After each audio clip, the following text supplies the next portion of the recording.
Coming up on today's edition of the Locked On Raiders podcast, the team continues to make minor moves to the roster. You'll hear from the offensive coordinator and defensive coordinator, plus a whole lot more, all on Wednesday's edition of the Locked On Raiders podcast, December 20th, 2023. Just win. Just win. Just win. Just win. The autumn wind is a raider, pillaging just for fun. He'll knock you round and upside down and laugh when he's conquered and won. And won. And won. And won. And won. And welcome in, Raider Nation, to another edition of the Locked On Raiders podcast. Thank you so much for making the show your first listen of the day. Make sure you subscribe or follow for free on YouTube or wherever you get your podcasts. To get the latest edition of the show as soon as it becomes available, of course, as always, you're checking us out on YouTube. Thank you very much. We appreciate that. And we appreciate my man, Ari. He does a great job each and every day, making sure we're on YouTube, we're looking good, we're sounding good. He continues to make tweaks. He continues to improve the show as only Ari can. He's a perfectionist behind the scenes and does a hell of a job. Check him out on Twitter at Ari Producers. You can hit me up as well at your boy Q254. And we got the Locked On Raider podcast voicemail line at 707-654-4693. Your calls and texts are coming up in segment number 3. Got a lot of feedback based off of Tuesday's show, so we'll try to get as much in of that as possible. Coming up in segment number 3 of today's show, again, your calls and texts straight off that Locked On Raider podcast voicemail line. Segment number 2, I had my man Tashan Reed from The Athletic on my radio show on Unnecessary Roughness, Raider Nation Radio 920 on Tuesday, and I had an opportunity to catch up with him and talk about a couple different articles that he's been writing as of late that have to do with the silver and black and Antonio Pierce being the interim head coach. Got his thoughts on that, plus the trip that he made to Dallas, Texas to the owners meetings to sit down with Mark Davis and kind of go behind the scenes on the process of bringing in the next head coach, the next GM, and potentially president of football operations and whoever that could be. So you'll hear a part of that conversation coming up in segment number 2. Here in segment number 1, I like to hit you with the news and notes of the day. So we'll jump right into it after I tell you about the title sponsor of the show, which is Gametime. Download the Gametime app, create an account, and use code LOCKEDONNFL for $20 off your first purchase. Last-minute tickets, lowest price, guaranteed. That's Gametime. I'll tell you a lot more about them later on in the show. But let's go ahead and jump into the news and notes. And off top, the Raiders made a roster addition on Tuesday. My guy Jordan Schultz from Bleacher Report actually reached out to me, sent me a text message to alert me to this, that the Raiders are signing defensive tackle Marquand McCall. He said McCall's 24 has a massive space-eating nose with good feet and heavy hands. He had 15 tackles and 2 tackles for losses as a rookie for the Panthers last season. Now, the thing about it is McCall's 24 years old, and he wasn't on the Panthers roster. He was not in football. So they signed him. He's a guy that was a free agent, and it kind of lets you know that he was a rookie a year ago, but yet was not on the roster. So obviously he wasn't a world beater. He's not a guy that's fantastic. He's not a guy that's going to be a super big difference maker. But clearly to me, it shows that he's a guy that could be depth. He'll probably be added to the practice squad. It wasn't announced officially by the Silver and Black that McCall was being added to the roster, but I know for a fact that he is being added, and they'll probably make that announcement sometime today where he's being added. My guess is going to be to the practice squad, and then they'll show some kind of addition. But the thing about it is, you add a guy like that, again, a big dude, right? He's like 6'4", 380 pounds, or he's a big monster, right? He's a big old dude. I don't have the specifics on him as far as his size, but that kind of tells me that they're not where they want to be with Byron Young.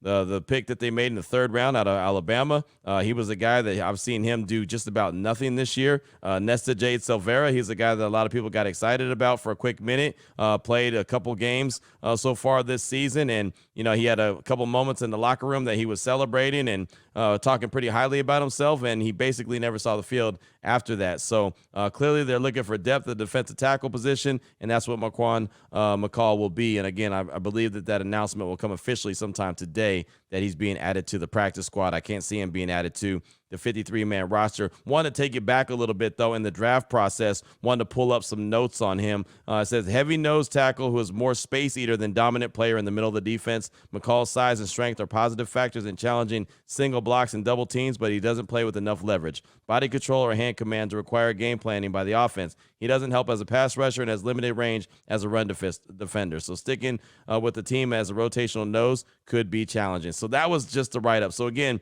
McCall is not a big-time player, someone to get super excited about. He's a big dude. Obviously, he'll be part of a rotation and depth. as far as that practice squad goes. As far as I'm concerned, again, that notice and that official email will come out from the Raiders, I'm assuming, sometime today. Also wanted to hear a couple sounds from offensive coordinator and defensive coordinator. Both Patrick Graham, the DC, and offensive coordinator Bo Hardegree met with the media on Tuesday. I wasn't able to be there. I had a meeting at the radio station, but I took a couple sound bites, one from both coordinators that I thought was pretty important. And we'll start with the defensive coordinator, Patrick Graham, and really just talking about Malcolm Koonce, a guy who's really grown in his third year, a guy who's finally got out of the doghouse now that Josh McDaniels is not the head coach anymore, and Antonio Pierce has basically wiped the slate clean and given him an opportunity, and all you've seen him do is thrive. A couple sacks he had on Thursday against the Chargers, a couple forced fumbles, and he's been doing that consistently, getting to the quarterback, getting pressures, getting sacks, and forcing fumbles. Here's defensive coordinator Patrick Graham talking about Malcolm Koonce and really what's gotten into him and why he's seen him improve in year 3 in the league. Malcolm, skilled player in terms of speed, quickness, the ability to bend, plays with his hands, and just the consistency of it showing up. And where did it start? It started in practice. I mean, you can ask everybody on defense to a man. I probably pointed out, me, myself, Robbie, Matt, AP, we've pointed out how he's been practicing this whole year. And I would say, especially over the last 6 weeks, it's been impressive. I stopped watching the tape one time and just for dramatic effect, I guess. And we had gone 20 plays. And I said, Malcolm's done everything exactly how we want him to do this whole practice. And I made sure the next day when we got with the players, I told them that. I said, that's why he's getting better. So, again, how we adapt to it, again, it's our job to put them in the right spots and make sure we're teaching them the right things. But I think just what Malcolm's done, again, I never want to give us too much credit. It's him making the decision, practice the right way, get better to improve, put in the necessary work. And it's just that's what it comes down to in professional football. Guys making the decision to improve, and then me trying to stay out of the way and not mess him up. And I couldn't be more proud of that guy in terms of, I still remember the Zoom call I had with him when he was coming out of college, when he was at Buffalo. I liked him then. I like him now. Great player. I mean, he's just improving every day, and it started with practice.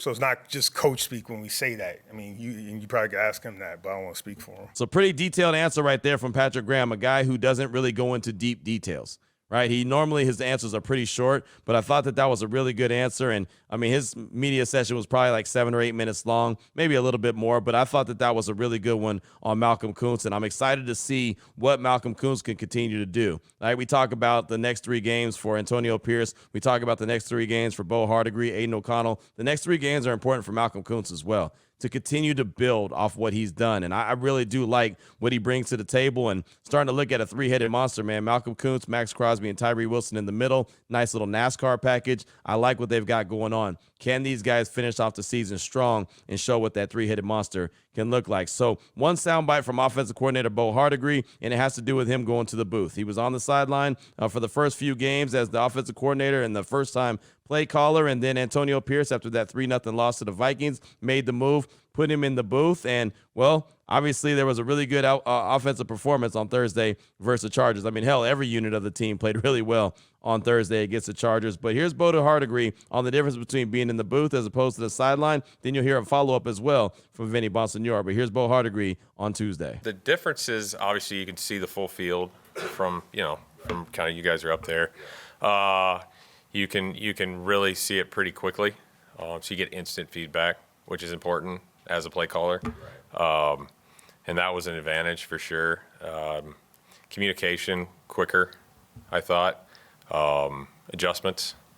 And so it was a different vantage point for sure, because it takes out, you're just sitting in a box, kind of soundproof. So it was definitely a definite change, and it was positive for us. Have you been up in the booth prior to it in your coaching career? Or? I have. Okay. Mm-hmm. Any preference or? No, I mean it's good to be a first-time play caller and get both opportunities to kind of, as you grow, to kind of basically take both of them and kind of weigh my differences. So definitely, obviously, this actual opportunity worked out pretty well. So Antonio Pierce mentioned it the other day that it's not broke, don't fix it. So expect to see Bo Hardegree in the booth again come Monday, Christmas Day, when they take on the Kansas City Chiefs. So of course, this game will be in Arrowhead, but definitely expect to see Hardegree in the booth the rest of the way and see what he can do. He's also another guy that these games matter, right? He's a first-time offensive play caller. He's a first-time offensive coordinator. Can he figure this out? Can he be that guy moving forward, regardless who the GM is, regardless who the head coach is? Now, most likely, if Champ Kelly and Antonio Pierce aren't there, he probably won't be the offensive coordinator, but you never know. He could get the attention of someone else, if not in the Raider organization, across the league. Like maybe he's got a little something. So these games, everything that this team puts on film is also what Bo Hardegree is putting on film, what Antonio Pierce is putting on film, what Champ Kelly is putting on film, what Aiden O'Connell is putting on film. Everyone, there's a lot to play for. I've mentioned it so many times. There's a lot to play for and a lot to coach for in these final 3 games of the season. Again, they're not worried about draft location, where the Raiders are going to be picking at, because they need to go out there and put their best foot forward to prove that they could be the ones moving forward. Speaking of Antonio Pierce, we will speak with him today and Saturday, 11:15 this morning and 8:45 a.m. on Saturday. So on Saturday, I got to do some hustling, right? Saturday, I got to go over to the facility, talk to Antonio Pierce, go to the barbershop, get the haircut, go back to the facility, and get to the locker room, right? So it's going to be a fun day on Saturday, but that's what we do. That's what we live for. Excited about that. Of course, we'll bring that sound to you on Monday on Christmas morning for the Locked On Raiders podcast, Christmas special, game day special, as the Raiders will be taking off the Chiefs. But again, get an opportunity to be at the Intermountain Health Performance Center today, talking to Antonio Pierce, all things Kansas City Chiefs as well. That's the next team up on the schedule coming up on Christmas morning. That's what I got for you for segment number 1 of today's Locked On Raiders podcast, kind of news and notes of the day. Coming up in segment number 2, what is it Mark Davis could be looking for? Tashan Reed from The Athletic, well, he'll help answer that question as he was a guest on my radio show on Unnecessary Roughness, Raider Nation Radio 920 on Tuesday. That's coming up after a word from PrizePicks.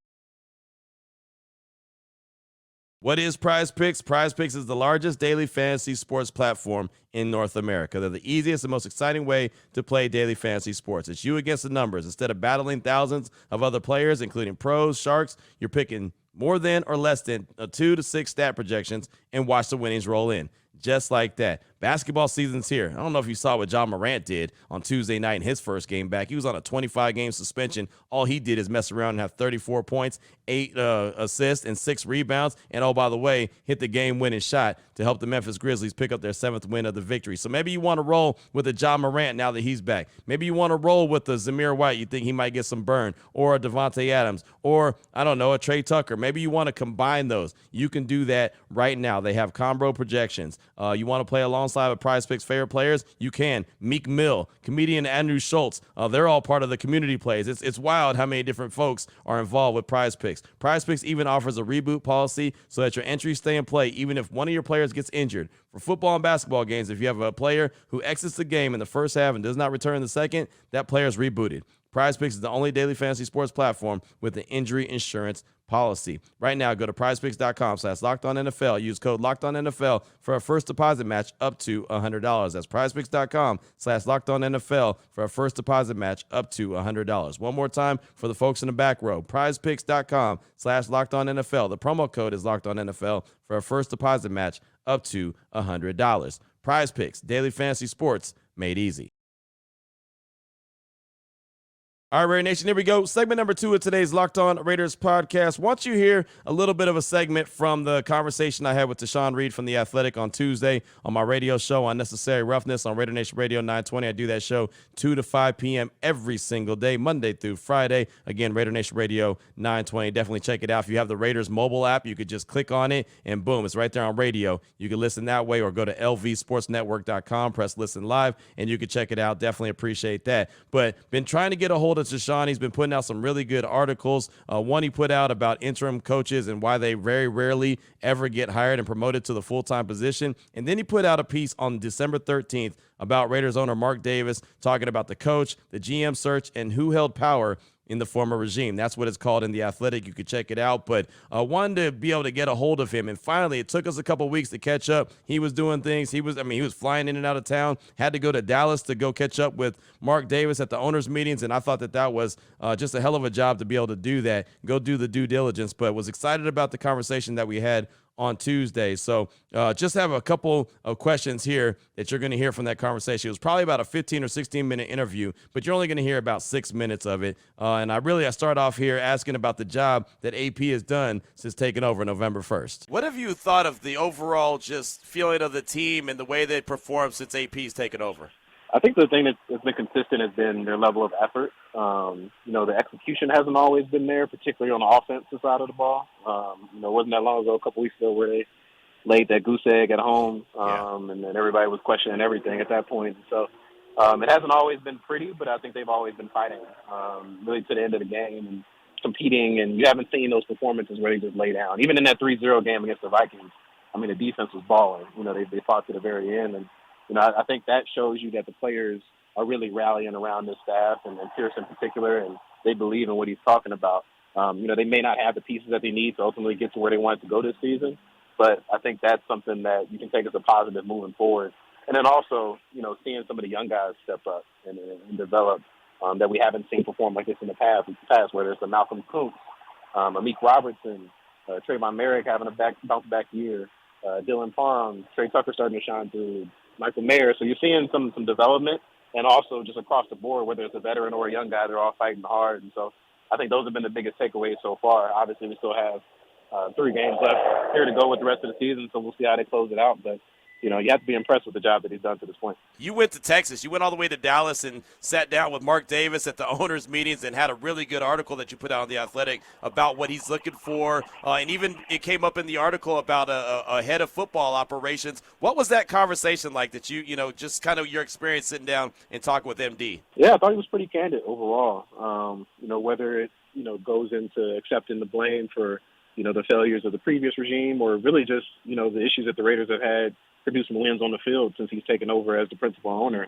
It seemed like he really genuinely owned that and realized where he made his mistakes and obviously wants to turn around in the future. And so that's something that, you could say is easy to do, but you don't see that from a lot of owners across the league taking on that kind of culpability in terms of where things stand for the franchise. And I think when it came to, how he's evaluating Champ Kelly in particular, that stood out because that's been something that we've all been kind of wondering, right? They were brought in after the trade deadline.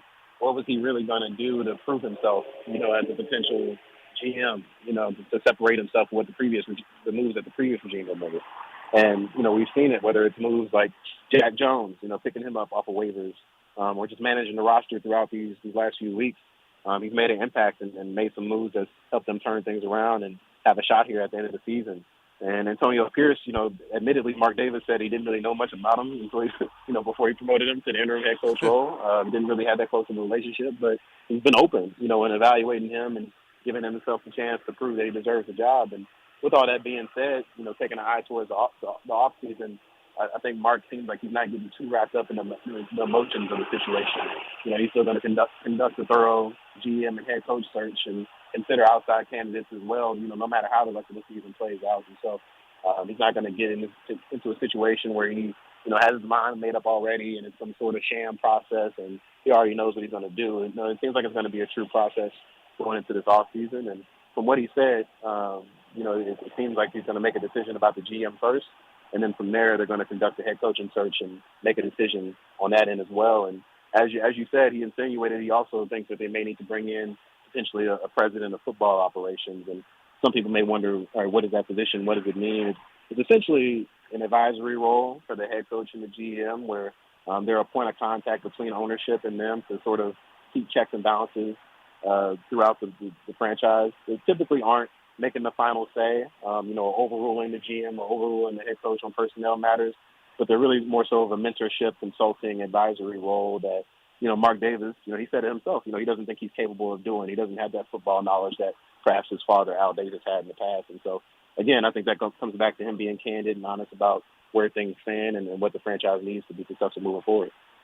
Tashan Reed from The Athletic is our guest here on Raider Nation Radio 920, Unnecessary Roughness. So it sounds like to me that he's probably more open to Champ Kelly and Antonio Pierce than maybe he was with Rich Bisaccia a couple years ago. Did you take that away, or is that me reading too much into it?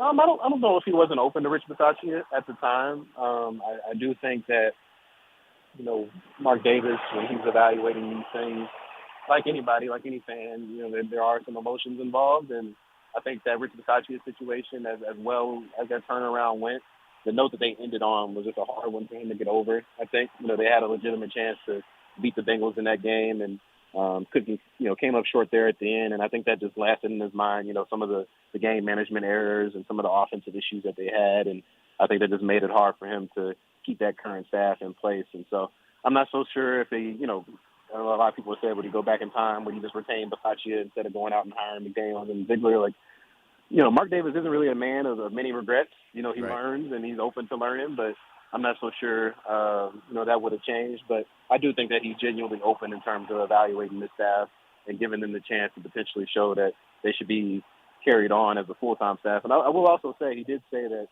it's not necessarily both or none. It's a situation where he could keep Champ Kelly and not keep Antonio Pierce, or he could keep Antonio Pierce and not keep Champ Kelly. And so he doesn't have to necessarily keep both of them or none of them. It's not a joint package, like it was when he hired McDaniels and Ziegler. They were hired together, and if they were going to get fired, they were going to get fired together. This is a different situation. And so he's independently evaluating both, the job that Champ Kelly is doing as a GM, and then also the job that Antonio Pierce is doing as the head coach. So there you go. That was the conversation, or part of the conversation I had with Tashan Reed from The Athletic on Tuesday on my radio show, Unnecessary Roughness on Raider Nation Radio 920. You want to hear the whole conversation, you can go to lvsportsnetwork.com, look under podcast, Unnecessary Roughness. It's right there. The whole 3-hour show. Really good stuff. And again, I thought it was great that he went all the way to Dallas to go to the owners' meetings, to sit down one-on-one. There's a lot of false out there right now. I say it all the time. There's a lot of false news, false information, false sources, people just throwing stuff out there on Twitter. It's a dangerous time, and a lot of folks are trying to rely on the passion and the energy of Raider Nation, and so they just try to put some stuff out there to get you going. But for him to go all the way to Dallas, catch up with the owner, and bring back some real actual facts, I thought that was really cool, really well done by Tashan. So hopefully you enjoyed that little clip. It was only about 6 minutes of a 16 to 17-minute conversation I had with them on Tuesday on my radio show. Coming up in segment number 3, we'll get into calls and text straight off that Locked On Raider podcast voicemail line, 707-654-4693. We'll get into it next here on the Locked On Raiders podcast.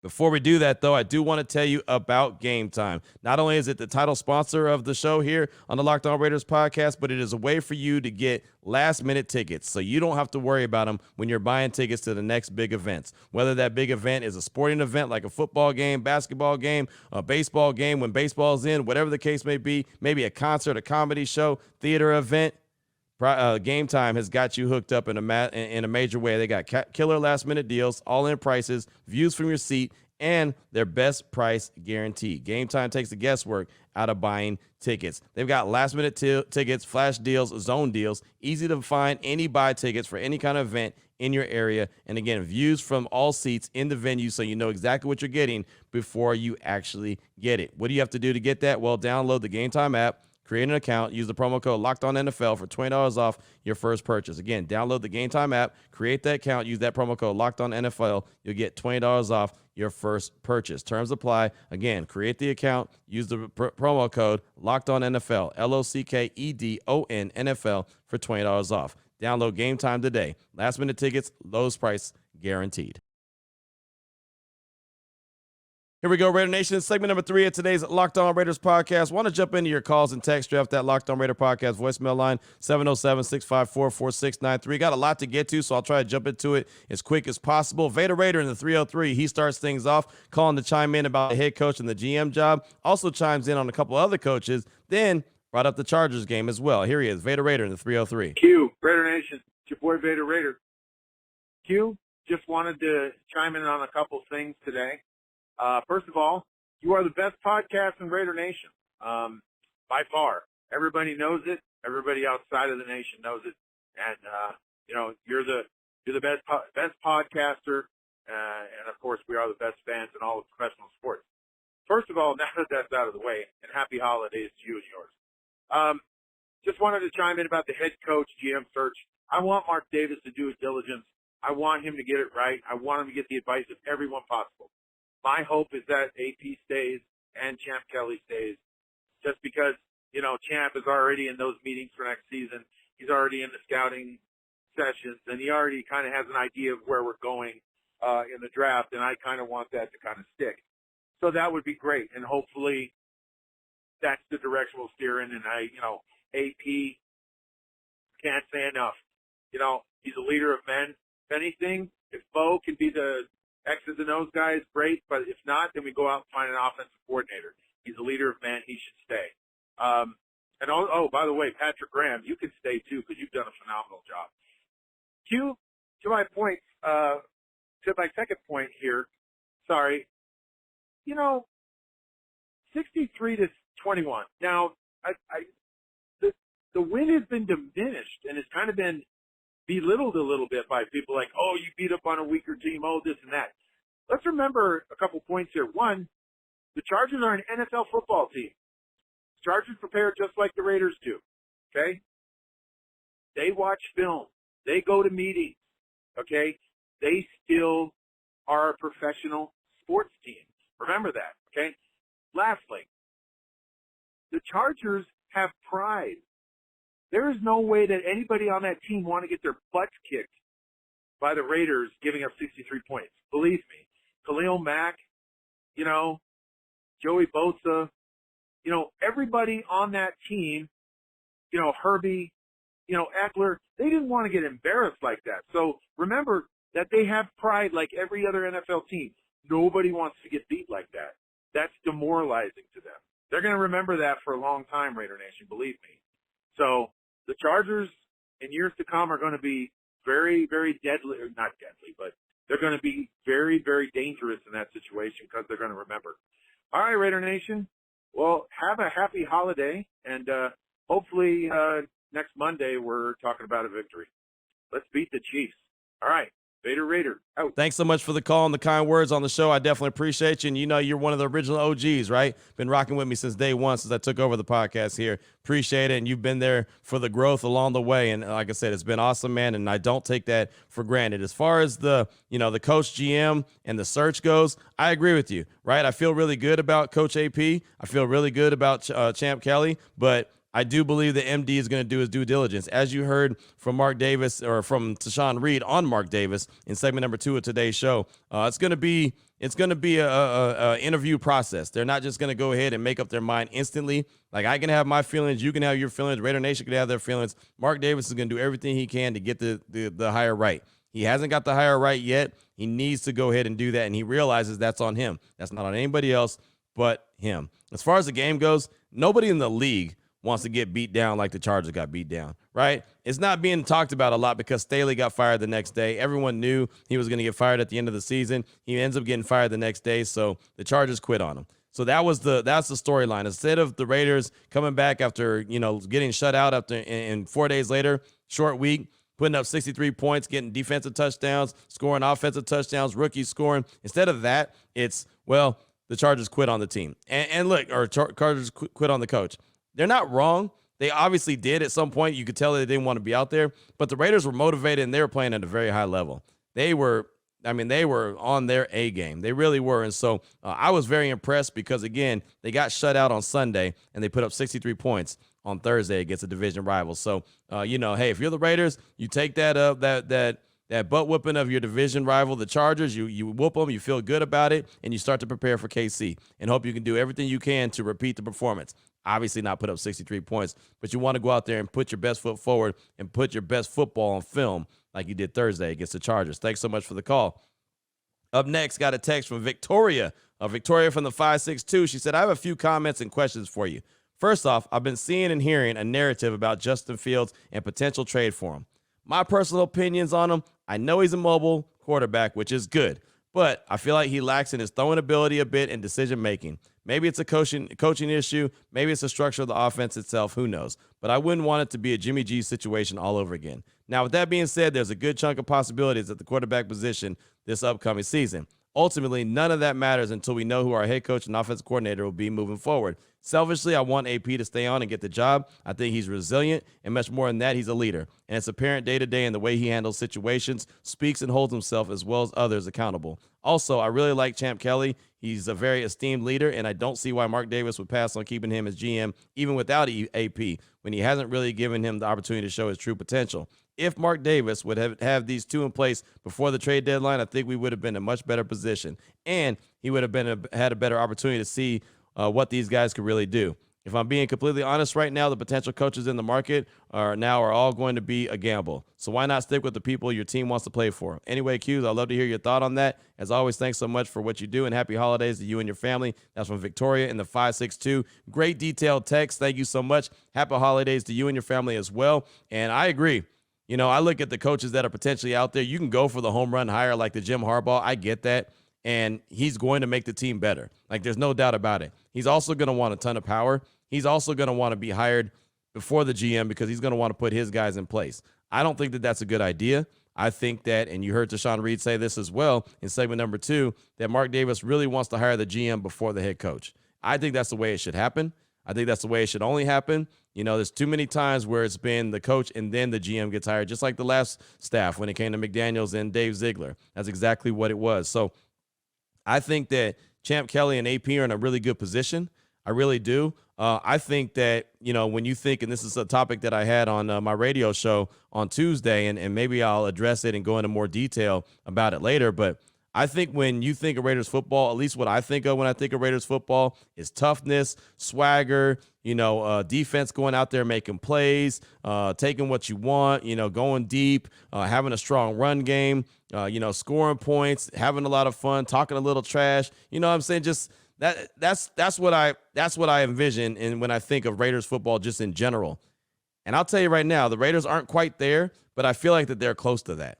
I feel like AP has got them close to that. And that was a topic that I had on my radio show that really ended up being a great topic. A lot of folks chimed in about it, and I thought it was awesome. So there's a lot of different directions that Mark Davis can go, but I think he very well could have the guys in place already. Now, that doesn't mean just give them the job. They still need to go earn it. And I think that AP knows that. I know Champ Kelly knows that, and they're going to go out there and do everything they can. And that's why I'm excited to see what the next 3 games look like and see how the chips fall. But I'm with you. I think that they have the guys in place already. They just got to go out there and prove it. But thanks so much for that. And as far as Justin Fields goes, I'm with you.